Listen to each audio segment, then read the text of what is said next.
every day. What Sobrang awesome, tas ang lamig-lamig. way I see you try to be cool, but it's not you. Kanina pagkabigay, dinukot ko kaagad yung potato na baby. Watching from afar, wishing upon a star. Tapos close yung pores ko, look nyo. Trying to open up your eyes, stepping wide shut. Gusto ko muna talaga magbilad sa araw. Change your mind about me. I gotta make you see me fit perfectly, like it's meant to be, so desperately. So just follow me, 'cause I've got the key. Let's unlock our hearts and find out what's inside it. Could be anything, a good thing. So let's change your mind. Magandang hapon at uumpisa natin ang vlog natin na mag-uurong tayo dito sa Atok, Benguet. At napapansin nyo talagang napapamahal na sa akin ang Atok, Benguet. Pero ngayon, dala-dala natin si Bolt. Dahil nung nakaraan nating vlog ay, kung napansin nyo, medyo nahirapan ako dahil doon sa tent ko ay naka-backpack lang ako, sobrang hassle. Pero na-enjoy ko yung pagpunta ko dito sa Atok nung unang beses. Kanina kasi guys, may baon na ako na adobo. Tapos bumili ako ng kanin along the road kasi medyo nagtitipid ako ngayon dahil nga malayo dito sa Atok. So napupunta talaga sa gasolina ko yung budget ko. Since marunong naman ako magluto, yun yung naisip kong gawin. Magluto na lang ako ng baon kong ulam, tas along the road, bili ng kanin.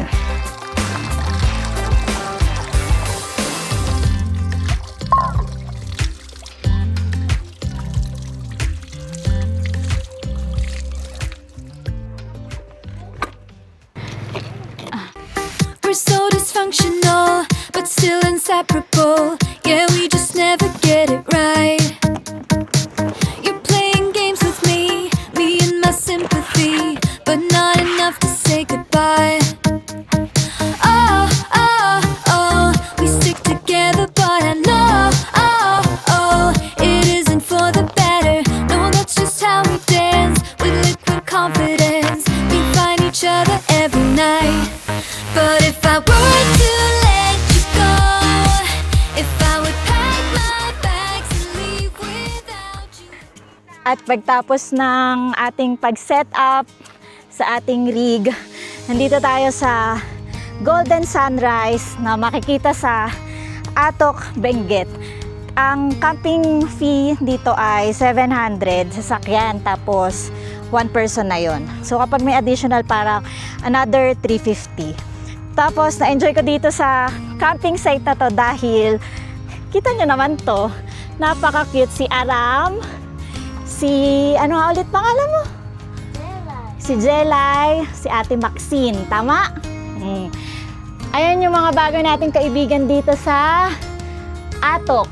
Pero mga taga-Bataan sila, tama?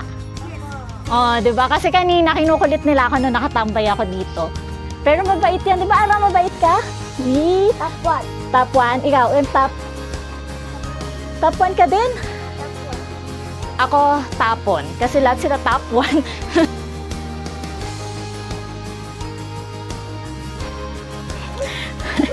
At natapos ako makipagkulitan doon sa mga bata kanina.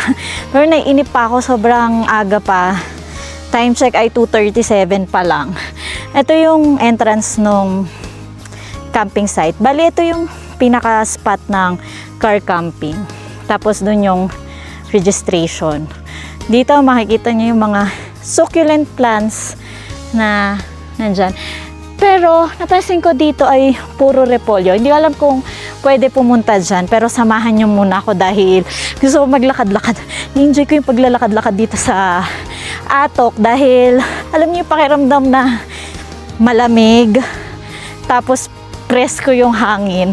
Yun talaga yung hinahanap-hanap ng aking katawan. Hindi ko alam kung hanggang sa naabutin ng lakas ko yung paglalakad. Kasi sabi nila ate, kaya daw akyatin yung cell site na yan. Pero hindi natin pipilitin at pupwersahin dahil parang ang taas eh. Ay, hindi naman ako nakakondisyon ng ano ko ba, sarili ko. Tapos sabi nila ate, nandun daw yung highest point, itong part na to. Tapos may nakikita nga ako doon mga dumadaan na sasakyan. Tapos kung makikita nyo dito, sabi ko sa inyo, mas lamang yung mga repolyo dito. Ayan. Tapos yung mga repolyo na yun, naiiwan yung pinakadahon, tapos yung gitna lang yung kinukuha. Ang nipis ng hangin. Pero alam nyo, nung galing ako dito, nung nag-backpack ako, iba yung naging pakiramdam ng sarili ko nung pumunta ako dito. Although hingal, tapos iba naabutan pa ako ng ulan nun. Pero enjoy ako na na kauwi ako nun. Sabi ko, kailangan madala ko talaga si Bolt dito. Kaya naghanap ako ng panibagong camping site at nakita ko yung Golden Sunrise Campsite. At parang 3 months pa lang ata sila nag-ooperate. Parang bangin na to. Ito, ay hindi pala bangin. Ano pa rin ang mga repolyo. Parang hindi ko nakakayanin pang abutin yung cell site na yun. Kasi paahon na. Tapos ramdam ko na yung hingal ko. Kaya naman gusto ko nang bumalik doon sa spot. Tapos ito yung binabaan ko, medyo matarik. Tapos mga 10 minutes na ako naglalakad pa, tigil-tigil ba.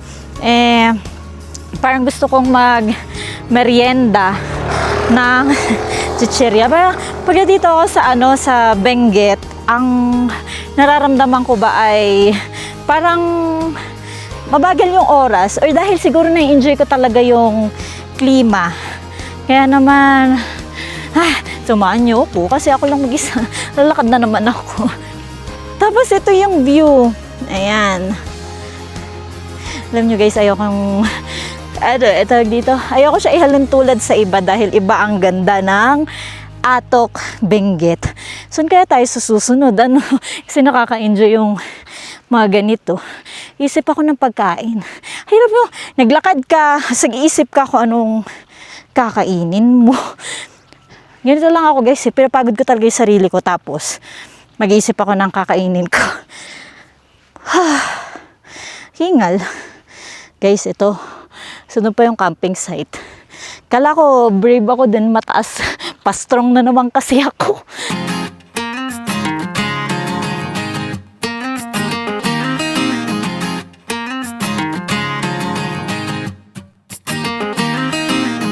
You are the one that I will call when I'm drunk. You are the one that I just need to feel loving. You saved me from the broken house that I built. You took me in with open arms and I still want you back, want you back. Some say that love don't hurt, but I've got you stuck in my memory. Some say that hearts come first, but they've never known what it's like to be in love at 20 years old. We kiss in the rain till we catch a cold. Some say that love don't hurt, but I want you back, cause I got you stuck in my memory. I got you stuck in my memory.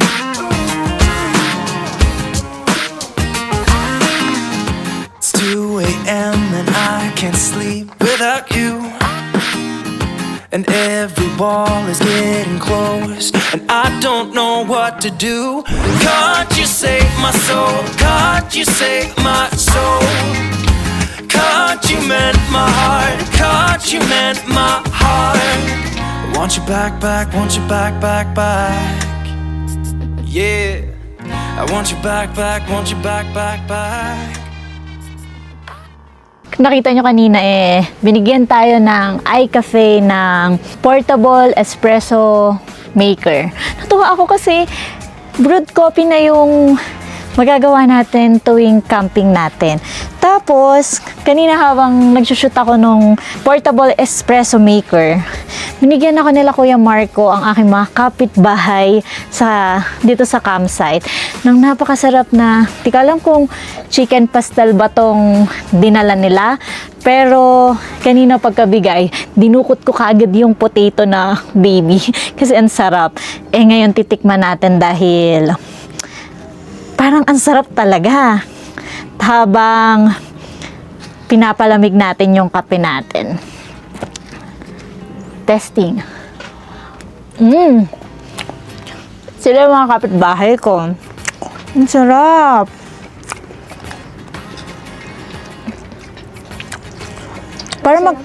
Para magpapaampun na ako sa kanila ng bahay, doon na lang ako kaya umuwi at masarap yung food na niluluto nila ate.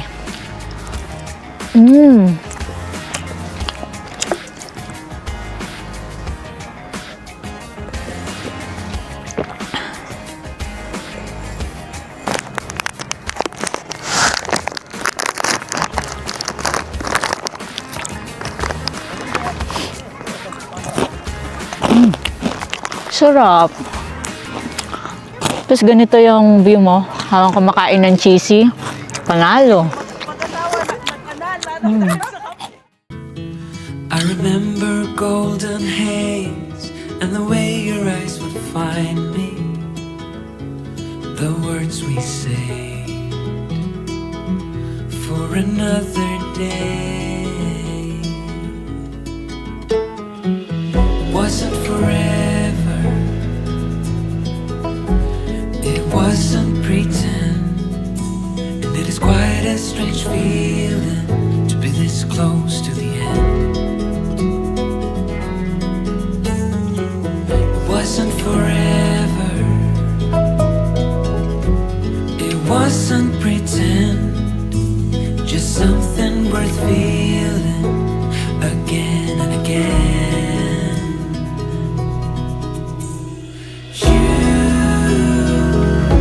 You were a story that I knew by heart. One I still play when the lights went dark.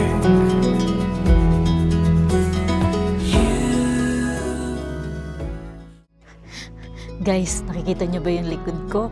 Fog na naman. Tapos si Bolt ay iniwan ko muna doon. Kasi gusto ko tong akyatin. Kasi kanina maraming tao doon na nagpipicture. Buwis buhay na aakyat ako dito habang nakababa yung ulap ba. Paka-stiff pala ng lalakaran dito. Sinisipon na naman si ate niyo. Parang isang maling hakbang ko lang, gugulong ako dito or pwede dito. Samahan niyo ako. Sana may balanse, di ba? May balanse. Gusto ko lang makita to Wala kasi ako taga-picture. Ganda. Alam niyo ba guys kung anong oras pa lang? 5 pa lang ng hapon. Tapos wala nang makita dito. Tapos di ba kanina ay visible to sa ating mga mata. Sobrang awesome. Tapos ang lamig-lamig. Parang nadadalas na ako. Alam mo, hindi mo naman kailangan pumunta sa ibang bansa para makaranas ng ganito kalamig na klima. Pilipinas na ay okay na. Tapos parang dito sa side na to ang Mount Timbak, dyan ang Pulag.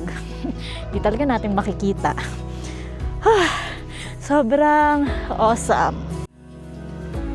We're a story that I knew by heart. One I still play when the lights went dark. You were a song I never learned to end. And I don't think I will meet someone like you again. Like you again. Ayan guys, tapos na tayo mag-init ng baon nating sinigang na ribs. Tapos sabi ko sa inyo, nagbay ako ng kanin para sana less na yung kilos ko. Kasi kapag sa ganitong malamig na panahon, alam mo yung ang sarap lang humalukit-kit lang sa upuan mo tapos kakain ka lang. Ganon. Parang alam niyo guys, kanina pa ako kain ng kain. Tapos, parang hindi mapupuno yung tiyan ko. Pagka malamig talaga, ganito yung sikmura ko.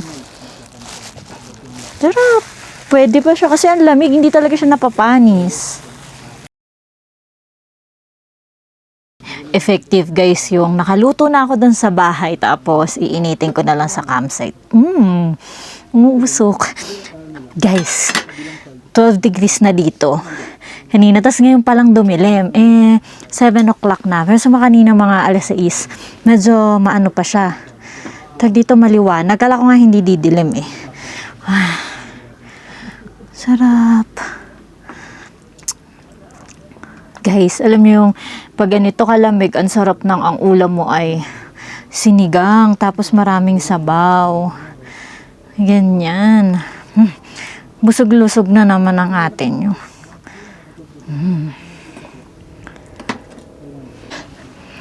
Yan guys yung kutsara ko na default, tas may knife yan. Pero hindi ko nagagamit. Pero parang gusto ko na siya palitan kasi parang siyang kutsarita. So small lang. Tapos parang na-enjoy ko na lang na doon sa bare bones na mga plates ko ay yung bowl na lang talaga yung nagagamit ko. So, umpisa lang talaga ako yung gusto ko aesthetic. Kasi parang patagal ng patagal. Paunti ng paunti yung gamit ko. Pero sarap kasi na ng, alam niyo yung nagka-camping kayo tapos nagre-relax na lang. 'Di ba? Isipin na naman ako. Sarap.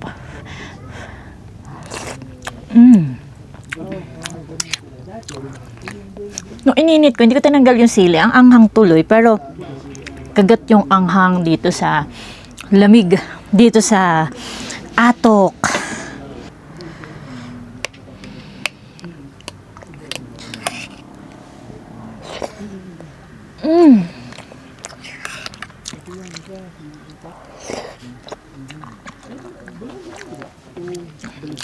Sobrang sarap ng sinigang.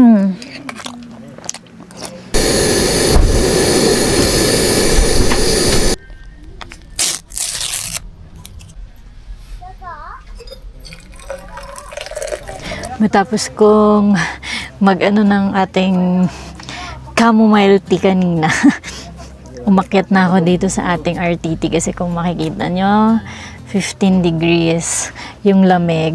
Tapos super nakahalik na yung ulap dito sa spot. So doon sa ano ko, sa awning ko, iba na talaga yung feels niya. Para na akong dumplings na nasa freezer. Ganun na yung pakiramdam ko. Pero alam niyo ba kanina, compare dun sa Stellar, dito nahaligo ako. Pero hindi ako nagbasa ng hair. Kasi parang feeling ko matagal matuyo yung buhok ko. Pero nakaligo ako as in talaga ng tabo Malamig yung water pero walang hangin dun sa pinaka-CR nila kasi yung CR nila ay para siyang naka-enclose so walang pumapasok na hangin. So kaya yung mabilis na mabilis na ligo, sabon, ganyan. Natuwa ako kasi hindi malagkit. Tapos close yung pores ko, look nyo. Ayan. Tapos ngayon dahil super lamig, sinara ko ng buo yung eto. So talaga naka-enclose ako dito sa loob. Pero ito isasara ko din dahil wala rin naman ako makita sa taas at puro ano lang din siya, puro ulap. At na-enjoy ko ang buong maghapon ko ngayon dito sa Golden Sunrise Campsite dahil lumabas na naman si Bonnie RB sa kanyang shell dahil kanina wala akong choice kundi makihalubilo sa mga co-campers ko dito. Though kaya ko naman talaga, pero kasi yung social battery ko, kailangan pa niyang, alam niyo, yung parang pag na-turn on siya, kailangan aantay mo pa siya ulit mag-regenerate, ganun, bago maging at ease. Tapos nagpapanik attack ako kapag may mga bagong interaction, kakilala, ganun. Pero kanina, dahil mga bata yung mga yung mga naging bagong kaibigan ko, talaga namang natuwa ako kasi hindi ko na feel na kailangan na naman maging mag-isa dahil yung mga pagkakataon na nagkakaroon ako ng bagong kakilala sa mga bawat lugar na pinupuntahan ko at yun ay isa sa mga tinitreasure ko kapag nagta-travel ako or nagka-camping ako.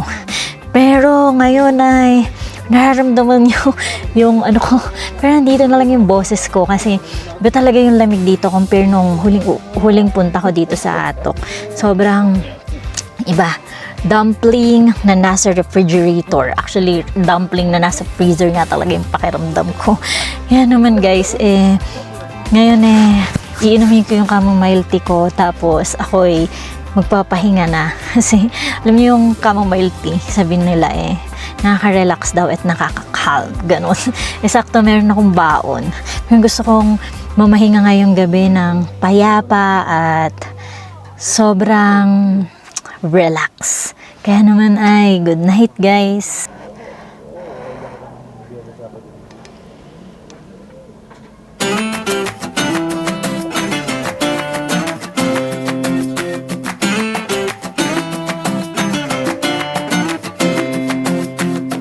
On my way to a weekend rumble, I forgot to check where the party was at.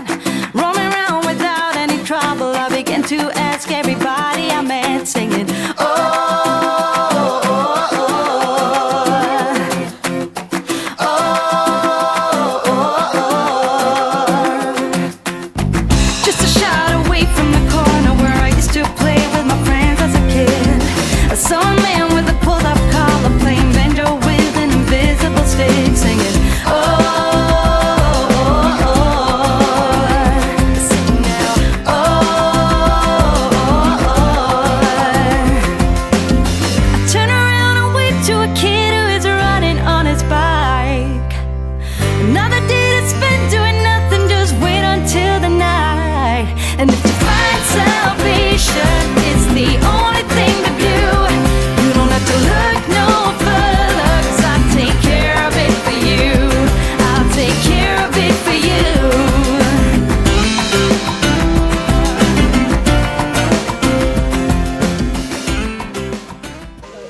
Good morning, every guys. At tignan nyo naman, anong oras pa lang? Ay, 5:48 at ito ang view na nakikita ko. Tapos, ito yung arc. Susubukan natin lumabas dito ulit sa rock ni Bolt. Pero basang-basa siya. Tingnan nyo. Ayan. Kaya naman, kailangan natin ng magic chamoy. Kailangan kong tuyuin. Baka madulas ako, tapos doon na ako pumunta sa baba. Ay, gulo-gulo ako sa repulyuhan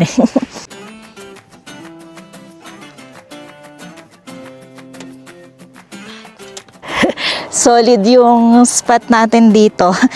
Katayo na naman tayo sa rock ni Bolt. Tapos, ito yung makikita kapag nasa harapan tayo.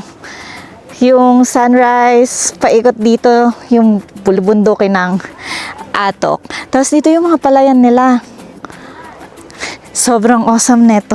Pero natatakot ako kasi medyo pasudsud si Bolt ngayon Pag ako gumulong dito ako diretso Hindi ko na maituro dahil kapit ako sa RTT ko Pero tingin ko ay kailangan nating umupo para mas balance Gusto ko muna talagang magbilad sa araw. Kasi alam niyo yung pakiramdam na kakalabas lang na hotdog sa freezer tapos i-depress mo at itotow mo siya. Ganyan yung pakiramdam ko. Ninigas talaga yung hands ko. Grabe yung naging tulog ko kagabi dahil sobrang lamig. Tapos itong RTT ko, siguro sa katagalan na rin na ito yung ginagamit ko. Parang hindi na siya ganun ka waterproof kasi papasok na yung moist or super lamig talaga dito kagabi. Kaya medyo napasok siya. Tapos yung foam nung RTT ko medyo malamig siya. Pero hindi naman siya basa. Ganun. Pero sobrang lamig. Balot na balot ako kasi hindi na ako gumagalaw. Kasi talaga naging lumpiang niya ako kagabi. So sobrang lamig. Ayun, kaya sarap ibabad yung sarili mo sa init ng araw bago tayo magluto ng ating agahan. May baon akong alaminos longganisa na garlic. Gusto ko yun.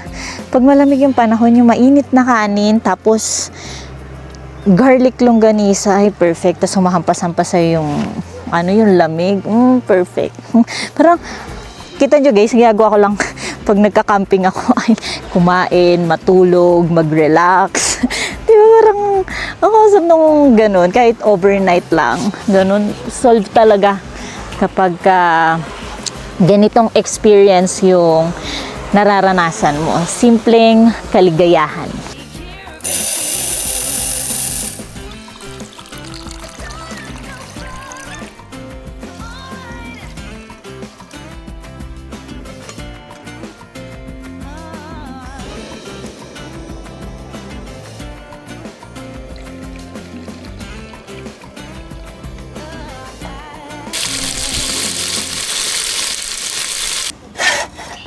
At mag-aalmusal na tayo ng kanin at longganisang galing sa Alaminos. Sarap kumain dito sa ganitong lugar. Yung ang ganda ng view sa harapan mo. Yung tipong maa-amaze ka dun sa mga bulubundukin. Tapos yung klima, tama ng araw. Iba talaga yung nagagawa ng ganito. Nakaka-recharge at nakaka-refresh talaga ng pakiramdam, diba? Magandang tanawin, tapos masarap na pagkain.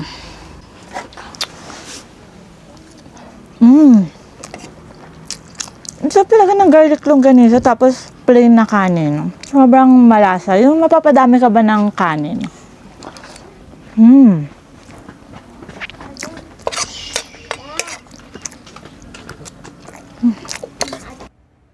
Sa bawat paglalakbay, may mga sorpresang nakaabang. Yung akala mo minsan mag-isa ka, ngunit biglang may mga dadating na magpapangiti at magbibigay ng kulay sa araw mo. Hinangad ko man mapag-isa, ito ay hindi inadya. Nakakilala ng mga bagong kaibigan na talaga namang nagbigay ng panibagong saya. Mga kaibigang nagpapaalala na huwag ko kalimutan na minsan din akong naging bata. Hindi takot tumawa ng malakas, tumakbo hanggang kung saan, maging ako lang nang hindi base sa husga ng iba. Na kahit humaharap na sa madaming responsibilidad, kailangan ko sikapin hanapin ang lugar kung saan ako nagiging malaya maging ako. Aram, Jelay at Maxine, isa na kayo sa mga inspirasyon ko para ako ay magpatuloy. Sana panatilihin nyo ang mga ngiti, pangarap at pagkamangha sa kalikasan hanggang sa pagtanda nyo. Hangad ko ang ating muling pagkikita. I can't get enough of her. She can drive me so wild, just with that sweet smile, and there's nobody else for me. My heart starts racing every time I'm looking at her. She's my country girl. I couldn't tell you what she's doing to me. She's so damn out of my league. She's a little bit crazy on the weekends, dancing in her red dress, and I love the way she looks in my... Start. Hello guys! Hello guys! Hello guys! Nagko-M po kami. Diba? May mga sumama sa akin mag-almusal, pero hindi ko sila malok, di ata sila kumakain ng ganito longganisa. Pero binigyan ko sila kanina ng grapes. Sarap yung grapes. Yes. Gusto ko pa po. Diba?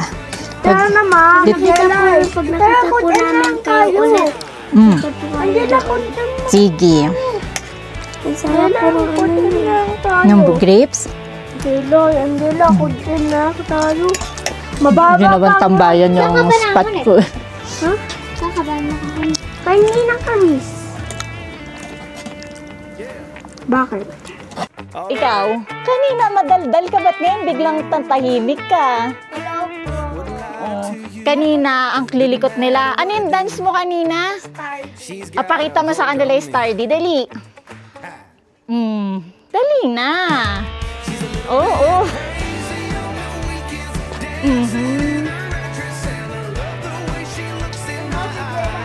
Hindi. Ayaw ni Ate Jelly. Dapat boy lang. Di ba, Ate Jelly?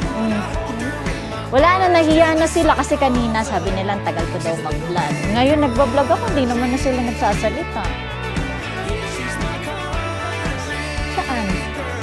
Sa taas?